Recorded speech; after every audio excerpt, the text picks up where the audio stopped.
Hello and welcome back to my channel. I'm so glad you clicked on this video. If you're just watching for the first time, please subscribe.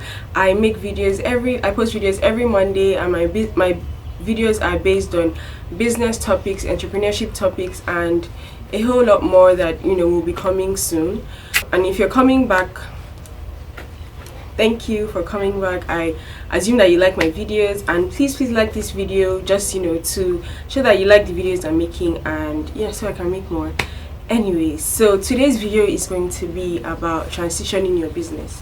As I mentioned in my last video, this is going to be a series on starting a business, and I'm going to be talking about my journey, from starting a business to where I am now, and just lessons and things that I think that you might need just to make things easier for you if you're just starting a new business. Now, I started my business when I was in school. I was a student then in my second year, and my business has gone through different phases from then till now, because of course, like when I finished school, I wasn't working immediately, and then I went on my national youth service thing, which is a period of 1 year in Nigeria where you work somewhere where the government posts you.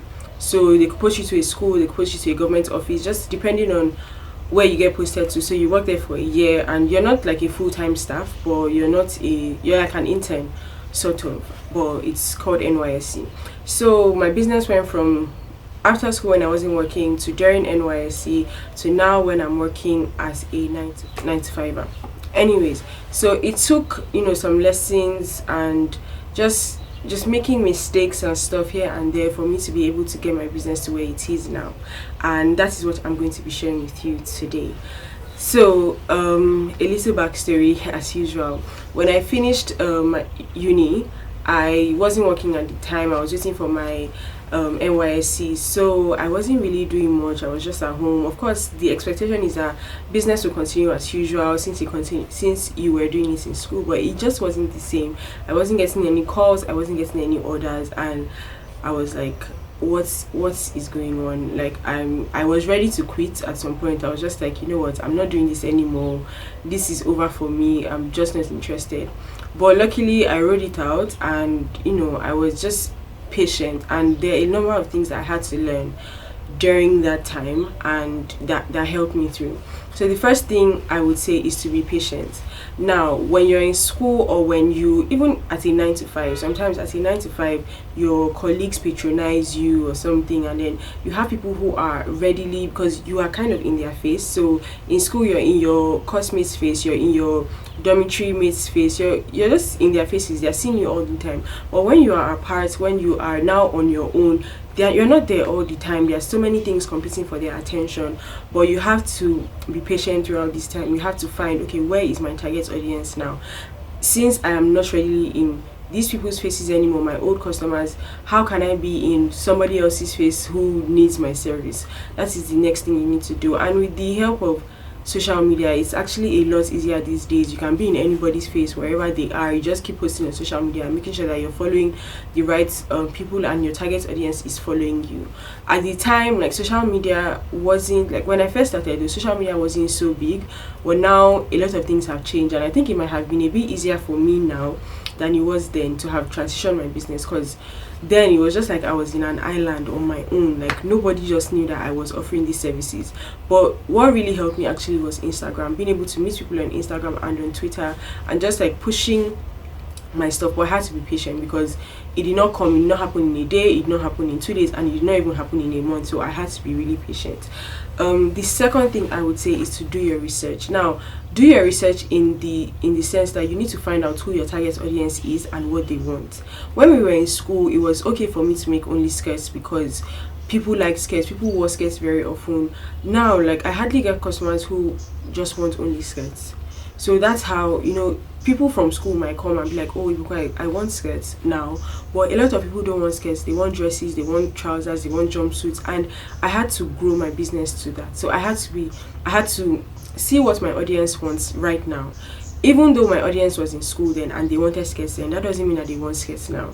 Now they've grown, they are working, they are running their own businesses, they want to show up looking a certain way, and I cannot afford to be trying to make them look the way they looked in school. I have to grow with them. And I said this in my last video. You have to grow with your audience. You have to do your research, find out what they want. When you have what they want, they are most likely to come and buy from you. That rolls up to the next point, which is to learn your target audience. Learn what they want, what they can afford, and what you can do to make their lives better. For instance, I'm a fashion designer and I make clothes. So say my audience is scattered across the globe, all ages, all sizes. I have to be able to cater to their sizes. I have to be able to cater to their taste, and I have to be able to make it easy for them. So one service I can offer is delivery worldwide. Now that also expands my business. It also gives me room to grow. It also gives me room to reach more people and kind of increase my audience. So when you learn your audience, when you know what they want, when you know what they like, when you know what they can afford, you can tailor your services to these things, and then that would help you in transitioning your business. Now they won't just look at you anymore as that girl that used to sell in school, or that guy that used to make stuff in school, but then they know that, okay, this person, as I'm growing, I can kind of grow with this brand, and that makes it so much more easier for them to stick with you. The next thing I would say is to learn what your business needs. Now, you're not only learning your target audience, but you're learning what you need to take your business to the next phase. For instance, when I finished from school, I knew that I needed to get a full-time tailor. Not because the person who was working with me before in her own shop wasn't doing a good enough job, but I needed somebody who would be dedicated to my work, all the time, and I needed to be, it would be easier for me to manage because I don't have to keep going to that person's store. I can easily just manage everything on my end and be more in control of my business. So for instance, if you're leaving school and so far you've had some help, you might need maybe extra help, or you might just need something. You might need a couple of machines, you might need a couple of things, you might need just different things that would make life easier for you as a full-time entrepreneur, or even as somebody who is working as a 9-to-5 and doing your business on the side. So learn what your business needs to grow, learn what your business needs to move to the next phase. If your customers are expecting, maybe you are giving them X number of things every week, and now they're expecting Y number of things, does your business have the capacity to give them Y number of things? And if it doesn't, what do you need to do to be able to deliver? So you have to learn what your business needs. You have to learn what you need to do to take your business to the next phase, because if you're growing, you definitely, even as if you take common, let's say, human beings, like when your child grows, they need bigger sizes of clothes, or they need these kinds of clothes now that they are bigger, and your business is like your baby. So take it as your baby. As your baby is growing, what does it need to get to the next, to manage itself, or what does it need to grow to the next phase or to the next age? Having said these 3 points, I think the most important one for me is actually to be patient. When you are transitioning your business, a lot is going to change. A lot of things, you're going to have to learn how to do things in new ways, and you really can't rush the process. You have to be as patient as possible. Just because it's a learning process, it's a learning opportunity, and the lessons that you learn from one phase are going to help you in the next phase, and also when you are transitioning to another phase. So I'm going to say, I think use social media as much as possible. You really can't get enough of social media in this age when it comes to your business, because if you're relying on only the people around you, you might not really get the best out of it. But if you can reach everybody in the world, like maybe out of 10 people that you reach, you get one person who loves your products and one person who would stick with you. So make use of social media as much as possible when you are transitioning. And yeah, I think those are my 4 points that I'm going to give on this topic. It's not really like a long and extensive topic, but like my last video, and I'm trying to make my videos as short as possible so that I don't bore you guys. But anyways, I hope this video helps you one way or the other. And if you are going through that phase where you are moving from one part of your business to another, then I'm just going to encourage you and tell you that you can do it. Everything is going to be okay. Everybody goes through this at some point. Even the biggest companies, even the best companies that you see now, they were once small and they had to learn how to transition to where they are now. So just ride it out.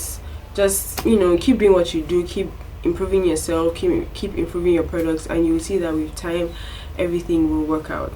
So my next video is going to be an interesting one. I have been doing a lot of research on this video, because I know how difficult and tedious this this topic or this thing usually is. I'm not going to give out too much, so you have to watch the next video. You just have to watch the next video. So I cannot wait to actually do the video. I don't know, like I'm really excited about this particular video, because I really feel like it's going to help somebody out there, just going to make things easier for you and make the process easier for you. So I cannot wait to see you. So till next time, thank you for watching. Please subscribe, click the like button so that you can share my video and let me know if you like what I'm doing. And if you have any questions, I'm going to leave my contacts in the description box so that you can send me a message, and follow me on social media. Everything is going to be on the screen. And till next time, bye.